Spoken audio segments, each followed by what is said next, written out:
A traição do aliado e o resgate no abismo. A ilusão da lealdade na linha de fogo. O quebra-padrão e a exposição do inimigo invisível. O homem que caminha ao seu lado hoje, comendo do mesmo prato e compartilhando das suas vitórias, pode ser exatamente a mão que puxará o gatilho da sua ruína amanhã. Você foi ensinado a proteger seus amigos, a fechar os olhos para as falhas daqueles que gosta e a nutrir uma lealdade cega por quem chama de irmão. Mas no ambiente de alta pressão, na governança corporativa, nos tribunais ou na linha de frente do combate urbano, a afetividade sem cálculo é o atalho mais curto para a cova. A verdade indigesta que a maioria recusa aceitar é simples: o amigo trairá mais rápido do que o seu pior adversário. Não por crueldade inata, mas por inveja. O amigo carrega consigo o peso do comparativo. Ele viu de onde você saiu e, secretamente, o sucesso dele ao seu lado a pequena.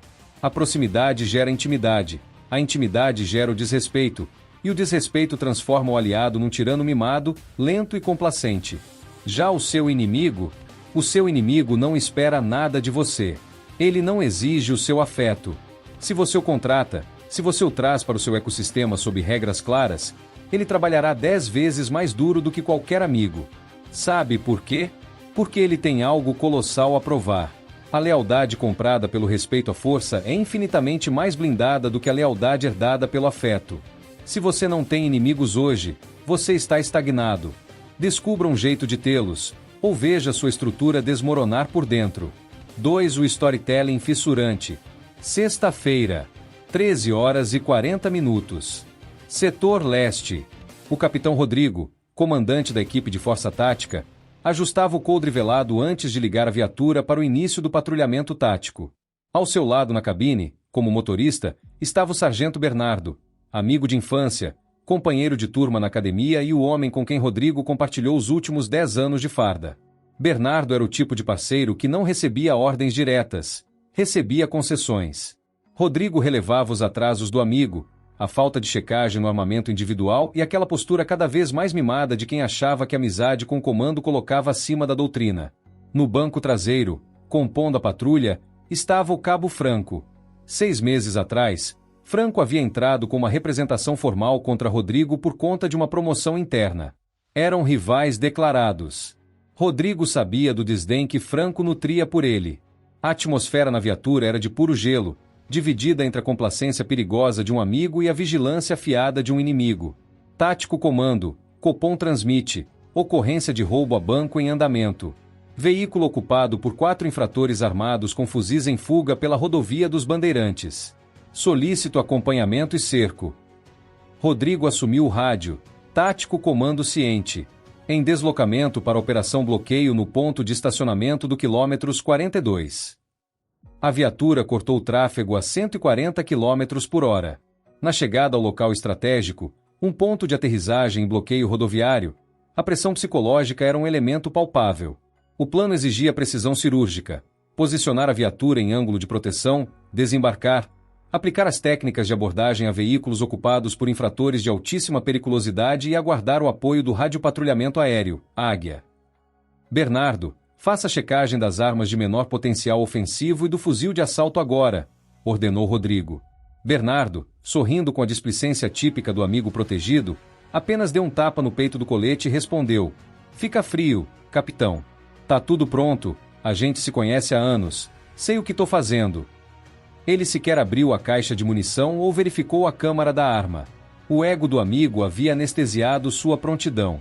Por outro lado, o Cabo Franco, o inimigo declarado de Rodrigo, não disse uma única palavra. Em silêncio absoluto, Franco executou a inspeção e manuseio do seu armamento em 3 segundos. Conferiu o carregador, o travamento, checou o ponto vermelho da mira e posicionou-se atrás da porta brígada da viatura, com os olhos varrendo o horizonte como um predador. Franco sabia que qualquer erro seu seria usado por Rodrigo para destruí-lo. Sua vida e sua reputação dependiam da perfeição. O SUV preto dos criminosos surgiu rasgando o asfalto, rodando em zigue-zague após ter um dos pneus estourados pelo tapete de estroncamento no bloqueio. O veículo parou a menos de 20 metros da equipe. A porta do passageiro se abriu violentamente. Um homem encapuzado desembarcou empunhando um fuzil calibre 5.56. "Polícia! Desembarca! Todos no chão!" gritou Rodrigo, abrigado. O primeiro criminoso abriu fogo. O som dos disparos ensurdeceu o perímetro. Rodrigo ordenou o escalonamento e uso legítimo da força, respondendo à injusta agressão. Bernardo, o amigo complacente, entrou em pânico. Ao tentar acionar o fuzil da viatura para revidar a agressão, a arma travou. A nega de munição ocorreu porque Bernardo não havia feito a conferência e inspeção prévia na passagem de serviço. O amigo mimado falhou no momento decisivo. Paralisado pelo choque e pela vergonha, Bernardo se encolheu atrás do pneu, incapacitado, tornando-se um fardo mortal para a equipe. Rodrigo ficou exposto. Um segundo infrator contornou a lateral da viatura, alinhando a mira diretamente para a cabeça do capitão. Rodrigo olhou para o lado e viu seu amigo de infância de olhos fechados, paralisado pelo medo. A traição da incompetência do amigo selaria seu fim. Foi quando um estrondo seco cortou o ar. 3. O desfecho e a análise da lei. O criminoso que ameaçava Rodrigo tombou instantaneamente. O Cabo Franco, o homem que odiava Rodrigo, o rival que buscava sua derrocada institucional, efetuara o disparo perfeito com precisão milimétrica, neutralizando a ameaça e avançando a passos firmes com um emprego tático para cobrir o ângulo morto da equipe. Franco não agiu por amor a Rodrigo, agiu por dever, por disciplina e pela necessidade visceral de provar que era o melhor profissional daquela unidade. Ele salvou a vida do seu rival porque sua ética e seu desejo de afirmação eram imutáveis. Minutos depois, com o apoio do helicóptero Águia no local, a ocorrência foi controlada. As vítimas foram socorridas ao pronto-socorro, os presos conduzidos sob o uso de algemas e o local preservado para perícia. Quando a poeira baixou na OPM durante a devolução das armas e equipamentos, o cenário era devastadoramente claro para o capitão Rodrigo. O seu amigo de infância, a quem ele considerara privilégios, afeição e confiança cega, quase levou à morte por negligência, preguiça e excesso de conforto. O amparo do afeto destruiu a prontidão do sargento Bernardo. Já o seu inimigo, o Cabo Franco, a quem Rodrigo olhava com desconfiança e distância, foi o escudo inabalável que salvou sua vida. Franco tinha algo a provar. Franco sabia que não tinha o privilégio do erro. O que podemos aprender com isso? Anote esta lição na sua mente e esculpa-a na sua estratégia diária. A amizade corrompe a eficiência. Quando você cerca seu ambiente profissional ou sua cadeia de comando apenas de amigos, você constrói um império de vidro. O amigo sente que o afeto dele é o bastante. Ele para de performar, torna-se exigente, melindroso e, eventualmente, ressentido por ver você no topo enquanto ele continua embaixo. A inveja do amigo é silenciosa, mas destrutiva. Por outro lado, o seu ex-inimigo ou rival profissional é um recurso de ouro não lapidado. Quando você aloca um adversário em uma posição onde os objetivos de ambos estão alinhados, ele operará com lealdade de ferro. Não por afeição, mas porque a reputação dele depende disso. Ele trabalhará com o dobro do vigor para provar que a sua escolha foi correta. O homem forte não se cerca de bajuladores afetivos. Ele governa com mentes afiadas, mesmo que essas mentes pertençam àqueles que um dia morderam seus calcanhares. 4. Gancho de continuidade. Olhe para sua equipe hoje. Olhe para as pessoas que você mantém nos seus círculos mais íntimos de decisão. Quantos sargentos Bernardos você está alimentando com seu afeto e complacência? Quantos amigos mimados estão custando a sua produtividade, a sua autoridade e o seu respeito, simplesmente porque você tem medo de confrontá-los? E mais importante, como você pode, a partir de hoje, neutralizar a inveja velada dos seus aliados sem causar uma guerra aberta e ao mesmo tempo converter os seus maiores adversários nos seus executores mais fiéis? Na parte 2, nós vamos dissecar o protocolo prático de transição. Eu vou te entregar o mapa comportamental exato para expurgar a complacência do seu círculo, utilizar a força do seu inimigo a seu favor e construir uma blindagem psicológica contra a traição invisível. Não perca o próximo capítulo. Prepare sua mente e esteja pronto para cortar o mal pela raiz. Título: A Engenharia do Domínio, convertendo rivas em aliados e cautela em poder. A virada de chave e a reversão do quadro. Se você se identificou com a vulnerabilidade do capitão Rodrigo no momento em que a poeira baixou, pare tudo agora. O maior erro de um líder ou profissional de alta performance não é ser pego de surpresa pela complacência de um amigo ou pela hostilidade de um rival. O erro fatal é continuar agindo com emoção após o choque da realidade. Quando você percebe que a intimidade corroeu o respeito da sua equipe, que a permissividade transformou seus aliados em pesos mortos ou que a inveja silenciosa está minando sua autoridade, o pânico e a raiva são as armadilhas finais. O homem comum reage com explosão verbal, ressentimento e vitimização. O estrategista de elite reage com frieza cirúrgica, recalibração de postura e reestruturação imediata do tabuleiro. A virada de chave começa com o alinhamento absoluto do seu autocontrole. Ao identificar que a lealdade baseada no afeto falhou, você não expulsa o amigo em um acesso de fúria, nem promove o ex-inimigo com bajulação desesperada. Você assume o comando emocional. A sua linguagem corporal muda instantaneamente. O tom de voz torna-se pausado, firme, sem concessões ou espaço para piadas de ocasião. Se o amigo tenta usar a antiga intimidade para se justificar ou suavizar o erro, você intercepta o movimento com a frieza da doutrina. Não há espaço para o "você me conhece". Há apenas o padrão, o resultado e a cobrança inflexível. Ao mesmo tempo, você olha para o seu rival não com o ego ferido de quem foi salvo por um adversário, mas com o olho clínico de um comandante que encontrou um recurso de altíssimo valor estratégico. Você neutraliza a hostilidade dele demonstrando que reconhece a competência técnica acima de qualquer antipatia pessoal. Reverter o quadro exige transicionar da afabilidade ingênua para o pragmatismo absoluto. Onde havia margem para a pessoalidade, você estabelece protocolos de ferro. O seu ambiente passa a responder a métricas, deveres e entregas, nunca mais ao tempo de convivência ou à afinidade de mesa de bar. 2. O algoritmo da execução no mundo real. Como traduzir essa mentalidade para o seu cotidiano profissional, seja no comando de uma operação, na gestão de uma empresa, em uma reunião de diretoria ou na preparação para grandes desafios?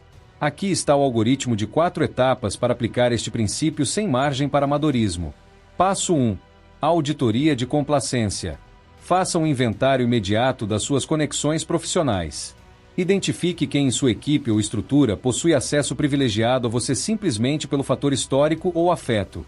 Analise os dados secos. Essa pessoa entrega alta performance ou entrega desculpas fundamentadas na intimidade? Se a resposta for a segunda opção, feche a torneira das concessões imediatamente. Reestabeleça o limite hierárquico e técnico. A intimidade nunca pode estar acima da eficiência. Passo 2. O recrutamento estratégico do adversário. Mapeie os talentos que hoje gravitam fora do seu círculo de amizade, ou até mesmo aqueles que rivalizam com você por espaço, cargos ou projetos. Procure o indivíduo que possui competência técnica indiscutível, mas que não nutre simpatias pela sua figura. Aproxime-se não com falsas homenagens, mas com uma proposta baseada em interesse mútuo e desafio profissional. Atribua a ele uma responsabilidade crítica onde a excelência dele trará retorno direto para o ecossistema, enquanto a visibilidade do sucesso trará a ele o reconhecimento que almeja. Ele trabalhará com rigor absoluto, porque a motivação dele é provar o próprio valor diante de você. Passo 3. A desarmada pelo reconhecimento técnico. Nunca tente comprar a simpatia do seu rival com elogios pessoais ou afeto forçado. Isso soa como fraqueza e gera desconfiança. O algoritmo exige que você reconheça exclusivamente a competência técnica e os resultados.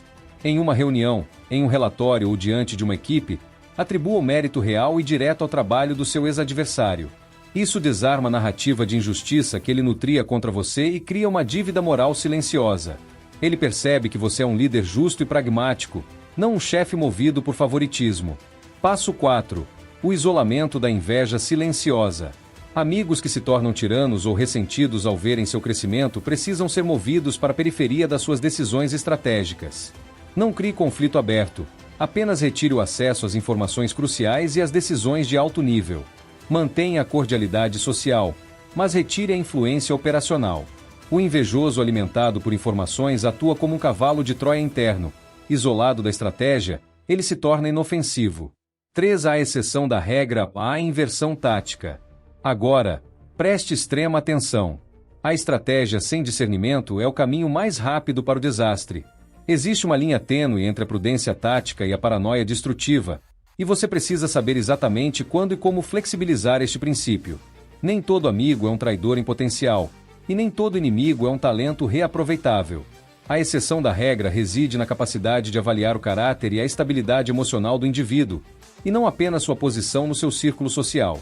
Existe uma categoria raríssima de aliados, o amigo leal que também possui alto nível de exigência própria e maturidade. Esse indivíduo não quer privilégios pela amizade, pelo contrário, ele se cobra o dobro para não constranger a sua liderança. Se você descarta um aliado com esse perfil por uma paranoia cega, Você destrói a base de sustentação do seu próprio comando. O afeto aliado à alta competência e ao caráter testado sob fogo é a fortaleza definitiva. Trate essa exceção como um ativo inestimável. Por outro lado, a inversão tática alerta. Cuidado ao contratar um ex-inimigo movido por psicopatia, descontrole ou ressentimento destrutivo. Existe uma diferença brutal entre o rival competitivo, aquele que quer vencer você pelo mérito e pela capacidade, e o inimigo visceral, aquele que quer a sua destruição moral e pessoal. Trazer para o seu núcleo estratégico um indivíduo desequilibrado ou movido por puro ódio não é uma demonstração de força. É um ato de estupidez suicida. O ex-inimigo só deve ser recrutado quando for um homem de honra e competência, cuja rivalidade era pautada por divergência de espaço ou visão, e não por falha de caráter. A prudência ordena que, ao trazer um ex-adversário para perto, você mantenha mecanismos de checagem, auditoria e controle. Você confia na estrutura, nos processos e nos interesses alinhados, jamais na cegueira de uma suposta conversão milagrosa. 4. Gancho de transição final.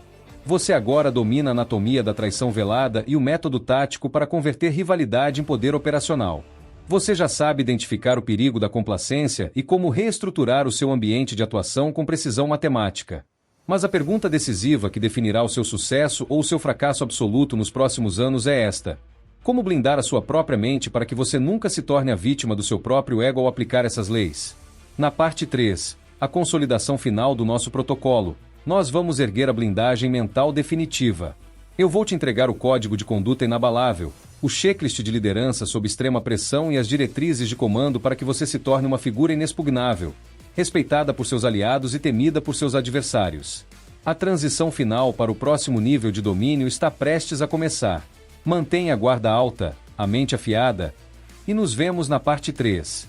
Título: O escudo de aço, a blindagem do lar, os 5 pilares de comando e a soberania pessoal. 1. A dimensão pessoal e a vida fora do trabalho. O verdadeiro domínio não se limita às salas de reunião, aos tribunais ou à linha de frente do combate urbano.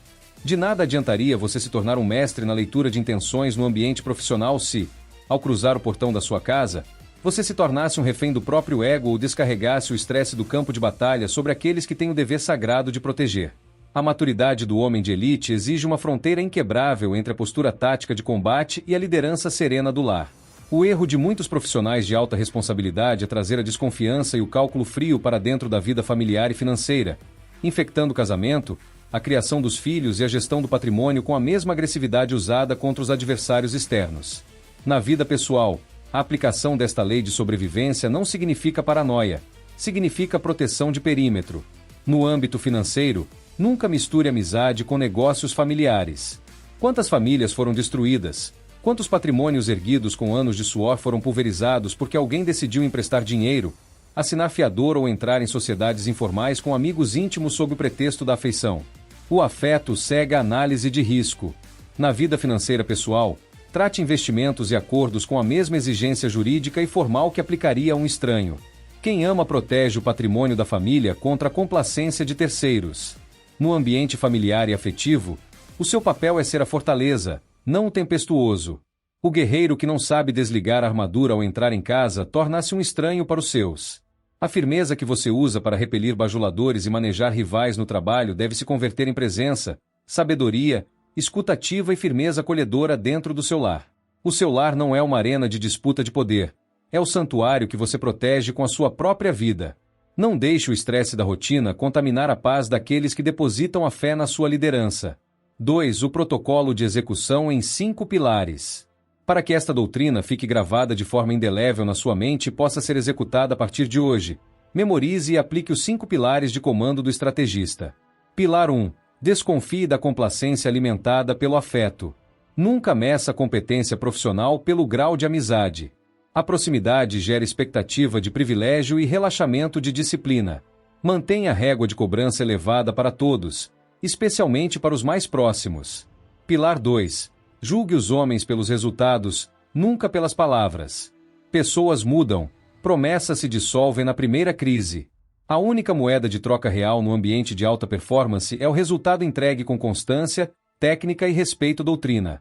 Pilar 3. Saiba recrutar a força do seu adversário. Não permita que o seu ego rejeite o talento de um rival. Se o ex-inimigo possui honra, competência e algo a provar, Alinhe os interesses dele aos seus e dê a ele uma missão crítica. A necessidade de afirmação dele produzirá uma lealdade inabalável. Pilar 4. Isole a inveja silenciosa sem alarde. Identificou a inveja velada em um aliado? Não promova escândalos ou confrontos desnecessários. Retire discretamente o acesso às suas decisões estratégicas. Mantenha a cordialidade superficial e feche as portas da sua intimidade. Efeito: impacto seco de marcação tática. Você só pode cobrar disciplina e postura firme se for o primeiro a cumpri-las. A sua autoridade não deriva do seu cargo ou da sua voz. Deriva do seu exemplo inquestionável de autocontrole, preparo e justiça. 13. Encerramento épico e positivo. Lembre-se sempre, o objetivo da inteligência estratégica não é transformar você em um homem cínico ou amargurado, mas sim em um líder maduro, desperto e inexpugnável. O mundo moderno está repleto de homens fracos, ingênuos, dominados pelas emoções do momento e que colapsam ao primeiro sinal de traição ou adversidade. Você escolheu um caminho diferente. Você escolheu o caminho do autocontrole, do estudo comportamental e da liderança pelo exemplo. Caminhar com sabedoria é entender a natureza humana como ela é, e não como gostaríamos que fosse. Quando você aprende a navegar pelas tempestades do ego alheio sem perder a sua honra, a sua integridade e o seu propósito, você deixa de ser uma peça no jogo dos outros para se tornar o arquiteto do seu próprio destino. Seja a referência de serenidade na crise.